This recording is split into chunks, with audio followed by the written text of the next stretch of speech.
GT Islamic cartoon, ইসলাম, আদব শিক্ষা ও নৈতিকতায় সমৃদ্ধ।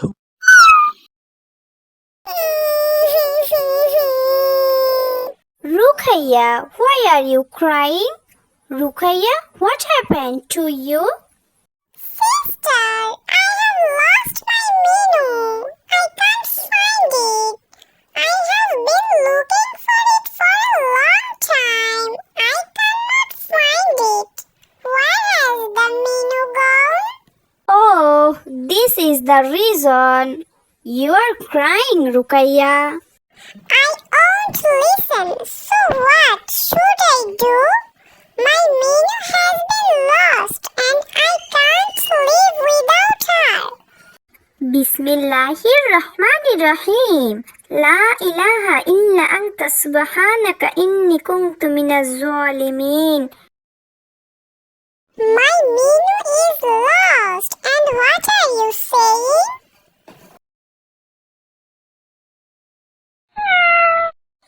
That's my Minu. That's my Minu. Where have you gone, Minu? I have been looking for you for a long time. Where have you gone, Minu? Ruqayya, this supplication is to be recited when something is lost. The name of this supplication is Dua Yunus. This supplication has a lot of power and many virtues. You can see how you found your Minu. It's all God's will. If you understand, Ruqayya, I am reciting this prayer so that your Minu can be found very quickly. It's all God's will. Maybe He brought your Minu back through this prayer. Mashallah, mashallah. This is a very beautiful and valuable prayer. Thank you very much. I was able to learn a very important prayer from you. First thought and blessings of this prayer and the means of this prayer. Allah Almighty has returned Minu to us. Alhamdulillah.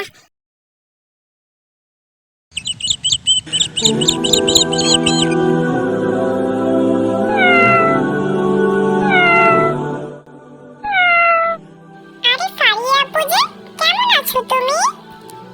আসসালামু আলাইকুম, হুমায়রা। ওয়ালাইকুম আসসালাম। আমি ভালো আছি। তুমি কেমন আছো? আমিও আলহামদুলিল্লাহ অনেক ভালো আছি আল্লাহর অশেষ রহমতে।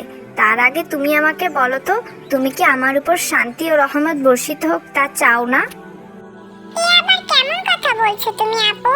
কেন চাইবো না? অবশ্যই সবসময় চাই তুমি শান্তিতে এবং রহমতের মধ্যে দিয়েই থাকো। তাহলে তুমি আমাকে সালাম দিলে না কেন বলো তো? শান্তি ও রহমতের মধ্যে দিয়ে সালামের কি সম্পর্ক? বলো তো আপু, আমাকে একটু বুঝিয়ে।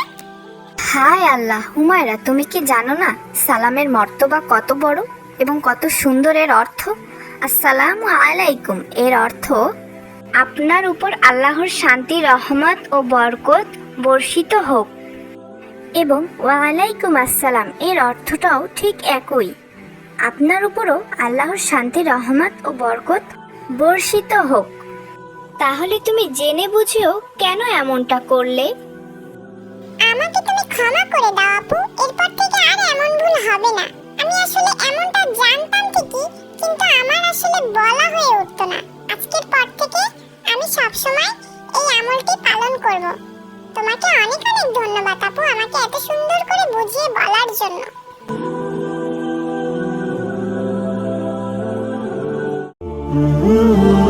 আলিপুর গ্রামে বাস করত সমেত ব্যাপারী নামে এক মুদি দোকানি। গ্রামে এক নামেই তাকে সবাই ধনী ব্যক্তি নামেই চিনে থাকে। অল্প মূল্যে পণ্য কিনে তা চড়া দামে বিক্রি করত সমেত ব্যাপারী। গ্রামে একটাই দোকান থাকার কারণে লোকজন তার কাছে যেতেই বাধ্য ছিল। কিছুই করার ছিল না গরিব মানুষদের, চড়া দামেই তার কাছ থেকে পণ্য কিনতে হতো।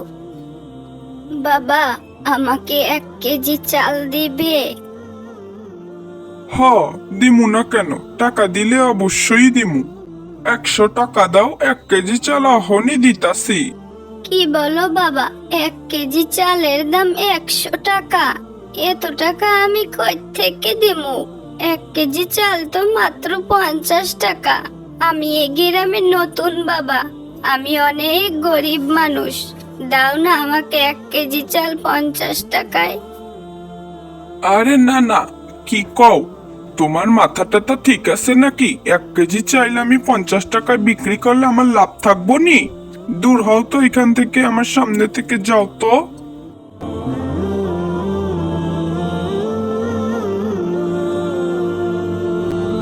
সমেদ মিয়ার দোকানের পাশেই রহিম মিয়া নামে এক লোক ব্যবসা করত। সামান্য কিছু চাল ডাল ও চিড়ে নিয়ে সে বসতো। দিন আনি দিন খাই, তার জীবনে এমনই ছিল। সে প্রতিদিন অল্প কিছু চাল ডাল দূর থেকে কিনে আনতো এবং তা সামান্য কিছু লাভ রেখে বিক্রি করত। এভাবেই তার সংসার চলতো। বাবা, আমারে 1 কেজি চাল দিবা? হ্যাঁ চাচি আম্মা, দেব না কেন, অবশ্যই দেব। তা কত করে কেজি রাখবানে বাবা আমার কাছে? আমার কাছে কিন্তু বেশি টাকা নেই বাবা। তোমার কাছে বেশি রাখবো না নে চাচিমা, তুমি চিন্তা করো না, তুমি মাত্র 40 টাকাই দিও, যেই দামে আমার কিনা দাম। কি বলছো বাবা? ওই দোকানদার যে আমার কাছে 100 টাকা চাইলো, আর তুমি মাত্র 40 টাকা রাখবে? হ্যাঁ চাচিমা, তোমার কাছ থেকে আমি না হয় একটু লাভ কমই রাখলাম।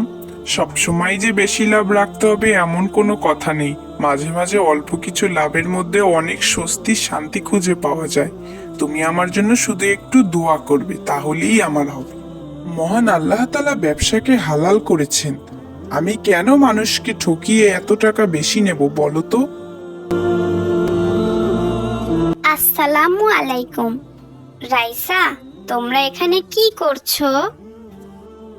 ওয়ালাইকুম আসসালাম। কি করছি তুই দেখতে পাচ্ছিস না? আমি ওর সাথে কথা বলছি, তুই আমাদের মাঝে আসলি কেন? একটা ফকিন্নি কোথাকার। এভাবে বলতে নেই রাইসা, আমরা তো সবাই মানুষ, তাহলে কেন আমরা ভেদাভেদ করি বলো তো? সবাইকেই আমাদের মিলেমিশে থাকা উচিত। না, আমি ওর সাথে মিশবো না। ওর বাবা একটা গরিব, আমার বাবা কত ধনী লোক। এক নামে সবাই তাকে ধনী ব্যক্তি নামে চেনে, আর ও একটা ফকিন্নি।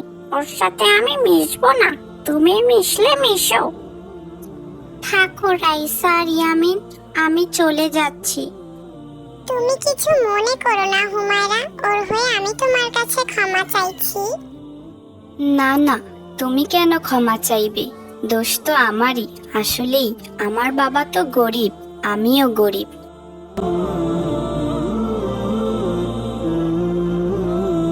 মসজিদের ইমাম সাহেব এক বিকালে গ্রামের কিছু লোকদের নিয়ে কিছু হাদিস কুরআনের কথা বলছিলেন। এমন সময়ই সমেত ব্যাপারীও সেখানে হাজির হন।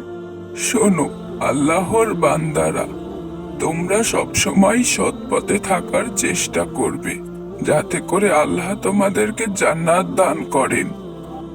যে যেই পথেই রিজিকের সন্ধান করো না কেন, সবসময় যেন তা সৎ পথে হয়। মানুষকে ঠকিয়ে যেন তোমরা এক বিন্দু পরিমাণও লাভ না করো, এতে করে আল্লাহ তোমাদের উপর সন্তুষ্ট থাকবেন। আর আল্লাহ তাআলা ব্যবসাকে হালাল করেছেন, তোমরা কখনোই তা অতিরিক্ত লাভ গ্রহণ করে হারামে পরিণত করবে না। এটা আমাদের মহান আল্লাহ তাআলা ও আমাদের প্রিয় নবী হযরত মুহাম্মদ সাল্লাল্লাহু আলাইহি ওয়াসাল্লামের কথা। যদি কেউ কখনো ভুলেও করে থাকো, অবশ্যই তা মহান আল্লাহর কাছে ক্ষমা চাইবে। আল্লাহ বড়ই ক্ষমাশীল। হায় আল্লাহ, এ আমি কি শুনছি? তুমি আমারে মাফ কইরা দাও, আমি কত বড় ভুলের ও পাপের মধ্যে ছিলাম। না জেনে বুঝে আমি কত মানুষকে ঠকিয়েছি। হায় আল্লাহ, আমি আর কোনোদিনও এমন পাপের কাজ করব না। মানুষকে ঠকিয়ে 1 টাকাও আমি ইনকাম করব না। আমাদের গ্রামের ওই রহিম মিয়ার মতো হালাল পথে আমি অল্প টাকা রোজগার করব। আল্লাহ তুমি আমাকে মাফ করো।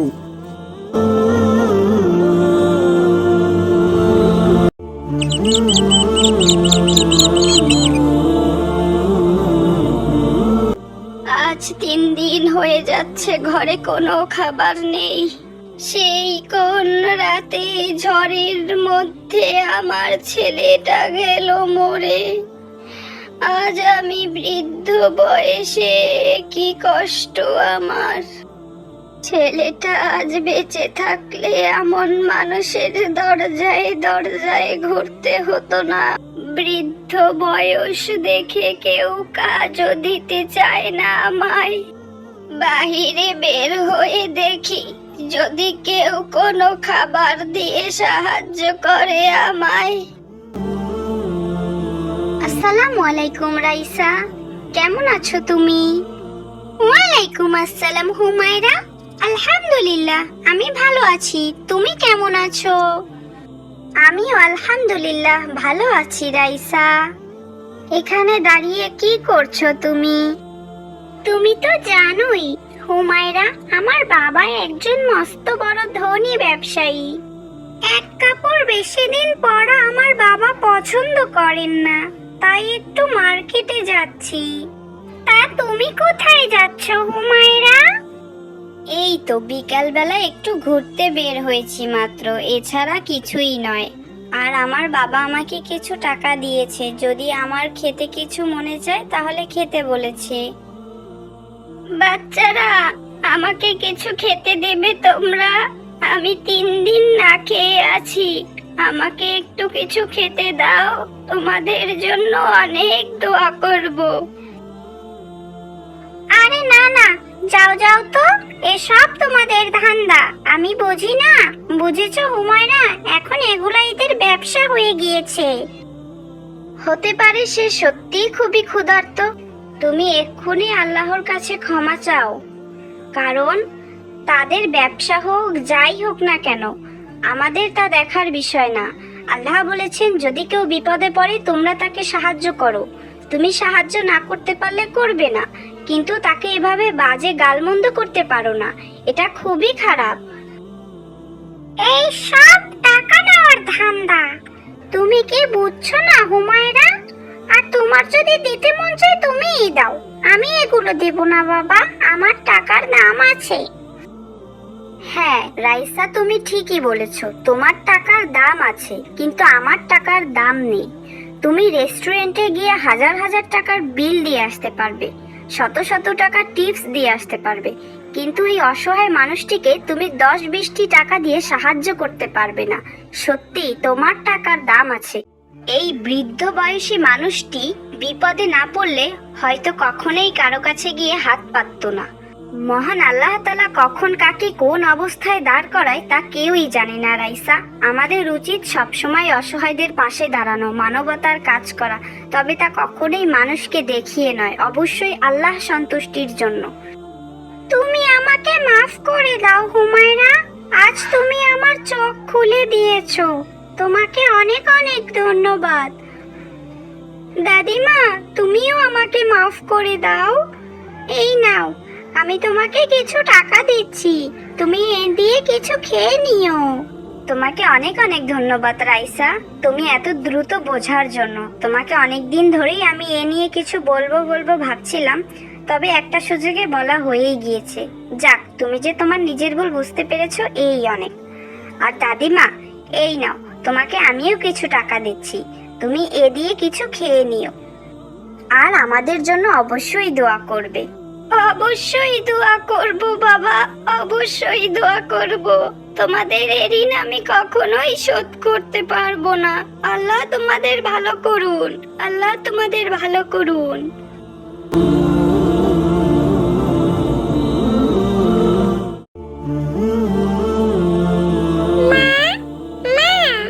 কোথায় গেলে তুমি মা?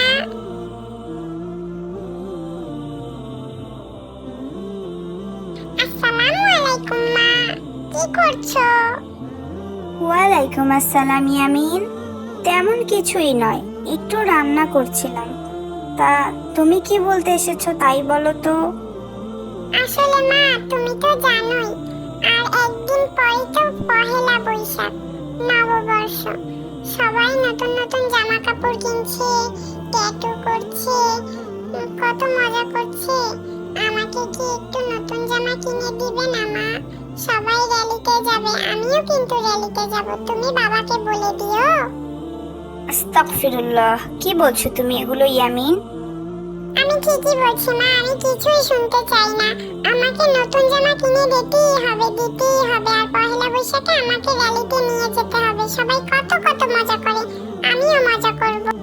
ইয়ামিন, তুমি কি জানো না যে এই যে নববর্ষ উদযাপন করা বা নববর্ষকে কেন্দ্র করে র্যালি করা, এসব মোটেও ইসলামে ঠিক নয়, এগুলো অত্যন্ত খারাপ। আমি বুঝতে পেরেছি, তোমাকে দিয়ে কিছুই হবে না। আমি বাবাকে বলবো। আমি যাই।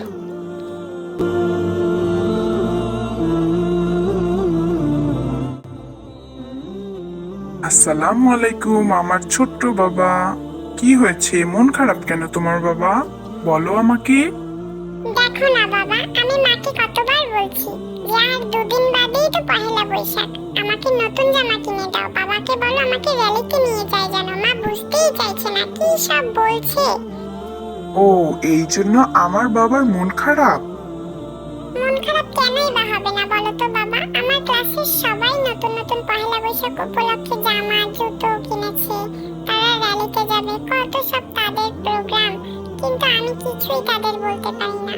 তাহলে আমার মন খারাপ কেন হবে না বলো? আচ্ছা বাবা, বলো তো আমাদের ধর্মের নাম কি? আমাদের ধর্মের নাম ইসলাম। এ আবার নতুন কি?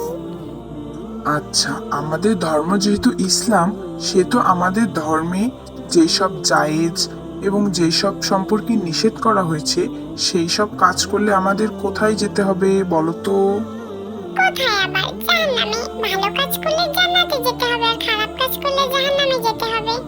এসব কেন বলছো বাবা?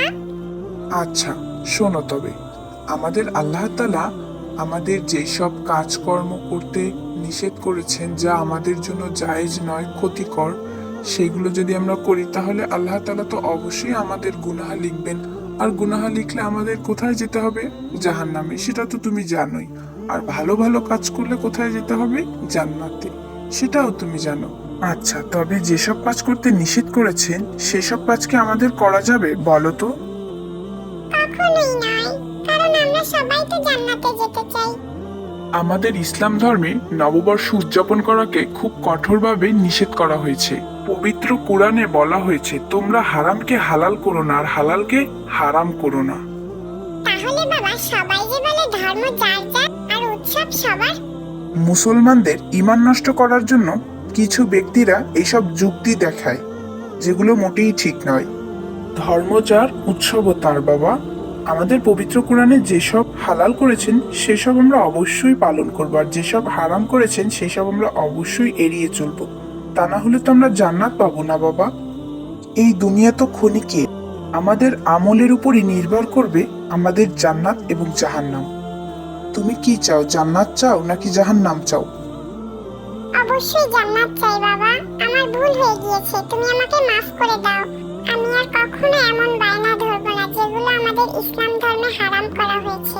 আজ থেকে আমি তওবা করলাম, আর কখনোই আমি নববর্ষ উদযাপন করতে চাইবো না। আর আমার বন্ধুদেরকেও আমি এ বিষয়ে সতর্ক করব, তারা যেন ইসলামকে পরিপূর্ণ মেনে চলে এবং এসব ভুল যুক্তি থেকে বেরিয়ে আসে। মহান আল্লাহ তাআলা আমাদের সকলকে হিদায়াত দিন এবং এসব ভুল যুক্তি থেকে বেরিয়ে আসার তৌফিক দান করুন। আমিন।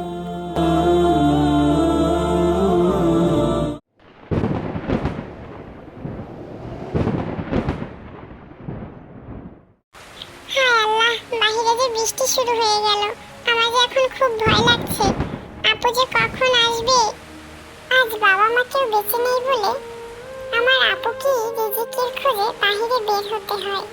তা না হলে আমার আপু আমার কাছেই থাকতো। আমার এখন তাহলে ভয় লাগতো না। হায় আল্লাহ, তুমি আমার আপুকে তোমার হেফাজতে বাড়ি ফিরিয়ে এনে দাও। আসসালামু আলাইকুম ইয়ামিন, আমি চলে এসেছি, তুমি ভয় পেও না ভাইয়া। ওয়ালাইকুম আসসালাম আপু।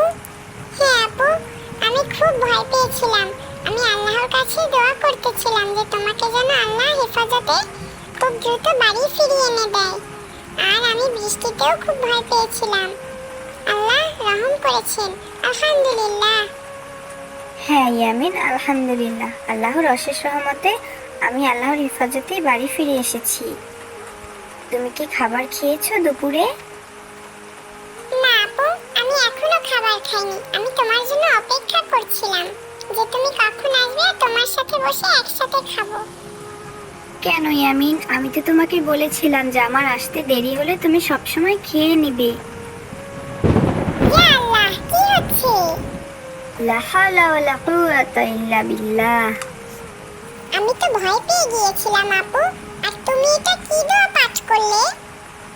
ভয় পেও না আমার ভাই, এই বিদ্যুৎ চমকালে লা হাওলা ওয়ালা কুওয়াতা ইল্লা বিল্লাহ এই দোয়াটি পাঠ করবে, যার অর্থ আল্লাহ তুমি ব্যতীত কোনো শক্তি ও সামর্থ্য নেই। বুঝতে পারলে? জি আপু, বুঝতে পেরেছি। কি জানো দোয়াটা?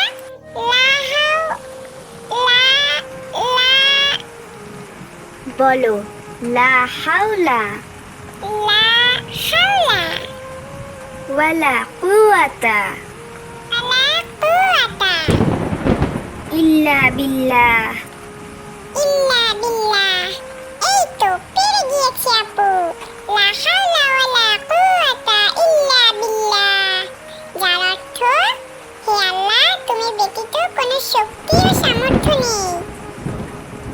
এই তো আমার লক্ষ্মীর ছোট্ট ভাই, তোমাকে অনেক অনেক ধন্যবাদ। তুমি এত দ্রুত দোয়াটি শেখার জন্য। সবসময় এটি আমল করবে, তাহলে আল্লাহ সবসময় তোমার সাথে থাকবে। ঠিক আছে আপু। আল্লাহুম্মা সাইয়্যিবান নাফিআন। এটা আবার কিসের দোয়া পাঠ করলে আপু? আমাদের বিশ্বনবী হযরত মুহাম্মদ সাল্লাল্লাহু আলাইহি সাল্লাম আকাশে মেঘ দেখলে এই দোয়াটি পাঠ করতেন, যার অর্থ হে আল্লাহ তুমি মুষলধারায় বৃষ্টি বর্ষণ করো, যা দিয়ে আমাদের উপকার হবে। মাশাআল্লাহ, আলহামদুলিল্লাহ। কত সুন্দর দোয়া, এবং এই দোয়ার অর্থ। ইয়ামিন, বৃষ্টি কমে গিয়েছে, চলো আমরা এখন বাহিরে যাই। আলহামদুলিল্লাহ, আল্লাহর কাছে অশেষ শুকরিয়া। আলহামদুলিল্লাহ, আলহামদুলিল্লাহ।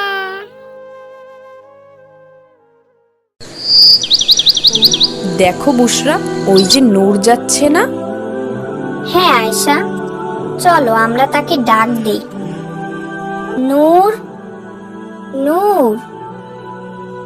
নূর, নূর, শোনো নূর, শুনে যাও। এই যে আমরা, এই দিকে। আসসালামু আলাইকুম। ওয়ালাইকুম আসসালাম।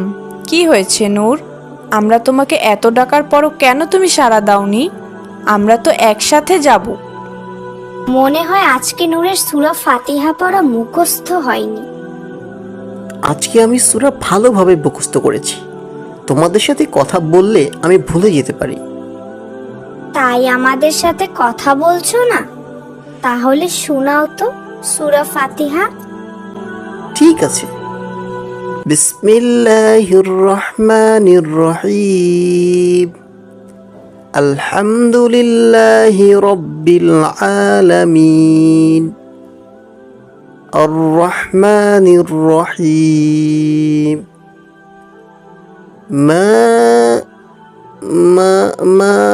মালিকি তুমি তো ভুলে গেছো, কিন্তু আমি বলবো না। এটা কেমন কথা বুশরা? নূরের কোনো ভুল হলে আমাদের তো শিখিয়ে দেওয়া উচিত, যাতে সে কুরআন পড়তে কোনো ভুল না করে। আসসালামু আলাইকুম বাচ্চারা। তোমরা কি নিয়ে কথা বলছো বাচ্চারা? কাকা, নূর সূরা পড়তে গিয়ে ভুল বলেছিল, আর বুশরা নূরকে ভুল বুঝিয়ে দিতে চায় না। অন্যের পড়ায় ভুল হলে তা ঠিক করে দিতে হয়, তাহলে আল্লাহ অনেক খুশি হয়। আর আখিরাতে সে আল্লাহর পক্ষ থেকে অনেক পুরস্কার পাবে। ঠিক আছে কাকা, আমি বুঝতে পারিনি, আমাকে তুমি মাফ করে দিও Noor. I am extremely sorry. It's okay Bushra. আচ্ছা বাচ্চারা, তোমরা কি জানো জ্ঞান বৃদ্ধি করার একটা দোয়া আছে, যেটা পাঠ করলে, পড়তে বসলে পড়া মনে থাকে? না কাকা, আমরা জানি না, আপনি আমাদের দয়া করে শিখিয়ে দিবেন। শোনো, পড়তে বসার আগে রব্বি জিদনি ইলমা, রব্বি জিদনি ইলমা, রব্বি জিদনি ইলমা, মানে এই দোয়াটা 3 বার পাঠ করবে। এরপরে যদি তুমি পড়তে বসো তাহলে তোমার পড়া মনে থাকবে। বুঝলে বাচ্চারা? তোমাদেরকে আমি সূরা ফাতিহা সঠিকভাবে সুন্দর করে তেলাওয়াত করে শোনাচ্ছি। আউযু বিল্লাহি মিনাশ শাইতানির রাজীম। বিসমিল্লাহির রহমানির রহিম। আলহামদুলিল্লাহি রাব্বিল আলামিন। الرحمن الرحيم مالك يوم الدين إياك نعبد وإياك نستعين اهدنا الصراط المستقيم صراط الذين أنعمت عليهم غير المغضوب عليهم ولا الضالين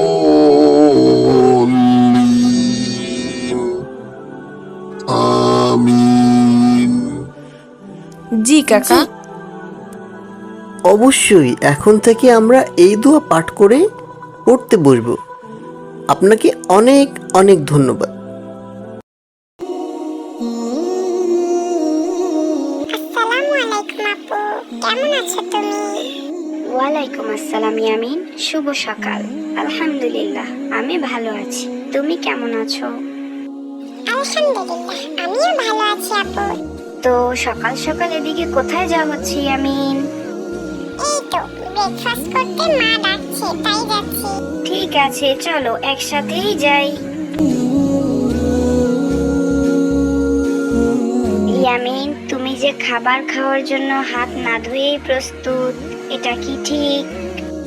ও সরি আপু, আমার ভুল হয়ে গিয়েছে, আর এমন হবে না, আমি এক্ষুনি হাত ধুয়ে আসছি। এই তো আমি চলে এসেছি আপু, খাবার দাও, আমার খুব ক্ষুধা লেগেছে, আমি এক্ষুনি খাবো। ইয়ামিন, খাবার খাওয়ার আগে যে বিসমিল্লাহির রহমানির রহিম পড়তে হয়, তাও কি তুমি ভুলে গিয়েছো? সরি আপু, আবারও আমার ভুল হয়ে গিয়েছে, আমাকে মাফ করো। আচ্ছা ঠিক আছে, এখন বিসমিল্লাহি আউয়ালাহু ওয়া আখিরু এই দোয়াটি পাঠ করে খাবার শুরু করতে পারো। খাবার খাওয়ার পূর্বে বিসমিল্লাহ পড়তে ভুলে গেলে অবশ্যই এই দোয়াটি পাঠ করে নিবে। তোমাকে অনেক অনেক ধন্যবাদ আপু, আমাকে আবারও সুন্দর সুন্দর দোয়া শেখানোর জন্য। জাযাকাল্লাহু খাইর।